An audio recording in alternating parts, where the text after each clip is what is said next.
هناك فرق كبير بين الثقة في النفس والغرور. الغرور الإنسان يُعجب بأفعاله، يُعجب بنفسه، بقوته، بذكائه، بمهاراته، بمنصبه، هذا يسمونه مغرور، يشوف نفسه عن الناس.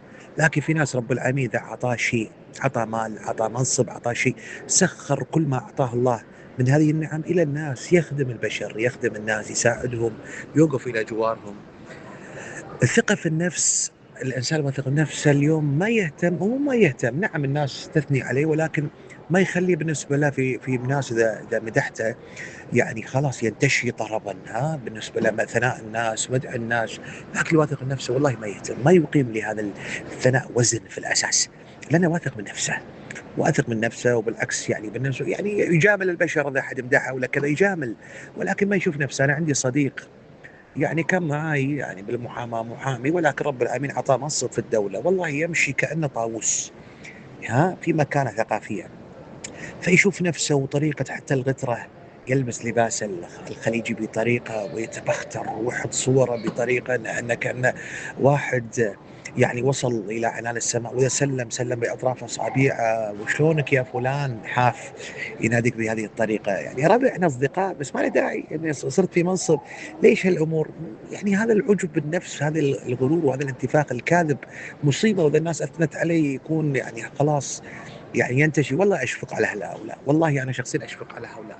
المهم، فالإنسان الواثق من نفسه ترى ما يهتم لثناء الناس، ولا يطرب لهذا الثناء اللي يعني خلاص أنا واثق من نفسي، يعني ما رضا البشر مو غاية. الإنسان الواثق من نفسه عادي، يمدحوني ولا ذموني ولا أعجبوا فيني ولا ما هم معجبين، الأمر عنده سيان، هذا الإنسان. فإن شوف النفس الكبيرة، النفس ترى تستمد من وين قوتها؟ ترى من اليقين، من الثقة في النفس. يعني مو من هذا فلان يصفق لي ولا فلان يمدحني ولا فلان يقول لي كلام. طبعًا من هني تبتدي سمو أخلاق البشر، يعني ما ترى هني سمو أخلاقك هني يبين، مو من كثرة المادحين والمصفقين والناس المتملقين، خصوصًا إذا وصلت إلى منصب، إذا حتى لو تقول نكتة بايخة ضحّك. هذول ناس متملقين. الإنسان لما يثق من نفسه والله تلقاه كل ما رب العالمين عطاه يزداد تواضع، ويكون هين ولين على الناس، وبالعكس والله يمكن يخجل إذا أحد مدحه. يعني زمان كنت أشوف العلماء الكبار، يعني أحد العلماء فقط كان في حفل، فكنا حاضرين في محاضرة أعتقد في الشارقة في الإمارات، فالمهم كان يتكلم في محاضرة، فالعريف الحفل فاجأ إنه حاط الCV ماله ويقرأ بالسيرة الذاتية وحصل على الشهادة الفلانية وبالمكان الفلاني قاطع مرتين أو 3 الضيف المحاضر، ويستحق طبعًا المدح، لكن قال: "لا لو سمحت أنا جاي حاضر، أنا طالب علم."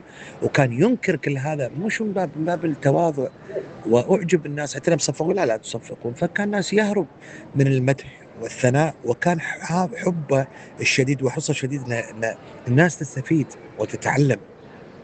وبعض الناس لا ينتفخ مثل صاحبنا هذا اللي قلت لكم عنه. فهني يبين الانسان سمو الاخلاق، تبين هني من الناس اللي فعلا ما عندهم هذا العجب وهذا الانتفاخ. ولو سمحت انا دكتور قول لي دكتور، من فضلك نادني استاذ، من فضلك. لا ليش؟ علشان انا عبد العزيز كافي، انا وليد كافي، انا سليمان كافي. لكن هذا العجب وهذا الانتفاخ ماشي، هذه الالقاب في لها اماكنها الاكاديميه كذا، لكنك تعال قل لي والله مصيبه مصيبه وكارثه.